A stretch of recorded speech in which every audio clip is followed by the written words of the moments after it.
And of course kama utakuwa na kumbukumbu nzuri, basi utakuwa unamkumbuka huyu bidada mdogo kabisa ambaye alicheza movie na Kanumba. Sasa leo nimekuja na update yake kuhusiana na kile ambacho kinaendelea, maisha yake, yuko wapi na nini ambacho anakifanya this time around. Sasa nikukumbushe jambo moja kabla tujaendelea, tumia sekunde yako moja tu kubonyeza neno subscribe, neno lililopo pembeni hapo chini ya video hii hapa hivi, ili ujihakikishie kwamba unakuwa mwanafamilia halisi wa Bongo Jojo, ili uweze kupata update zote na notification zote kuhusiana na trending issues zote zinazoendelea ndani na nje ya mipaka. Yes.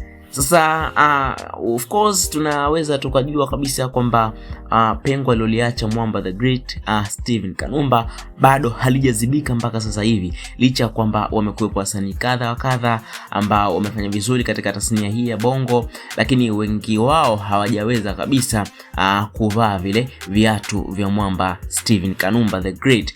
Lakini mbali na yote ni kwamba wanajaribu. Wapo wasanii ambao of course wapo kwenye listi nzuri mpaka sasa hivi. Ukiangalia YouTube wapo wakina Manyanya, lakini pia kwenye TV series wapo wakina Hemed PhD, wapo wakina Ray Kigoso, wapo wakina Duma na wenginewe.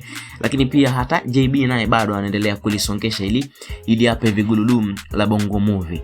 Lakini sasa back in the days tunamkuta huyu hapa bidada kuitwa Sofia ambaye alishiriki katika movie ya Kanumba iliyokuwa ikiitwa Big Daddy, yeye pamoja na dada yake wa damu kabisa. Sasa hivi sasa Sofia yuko wapi?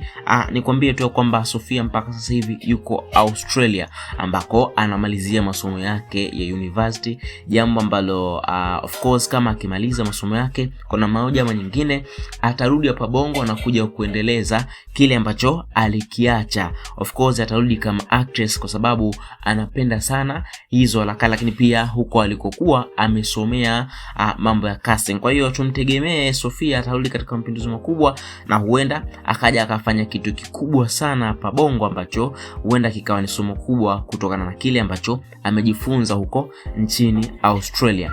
Sasa wewe kama shabiki wa Bongo Movie, kama shabiki wa Steven Kanumba, wewe kama shabiki wa Sofia wa Big Daddy, wewe una msimamo gani ama una maoni gani juu ya kukutambulishia huyu bidada wa kuitwa Sofia ambaye amepotea siku nyingi katika game hii na hivi sasa kidogo game imebadilika? Je, atakutana na challenges gani na changes gani katika Bongo Movie? Tuandikie maoni yako hapa hivi chini ili tuweze kupita nayo katika next video.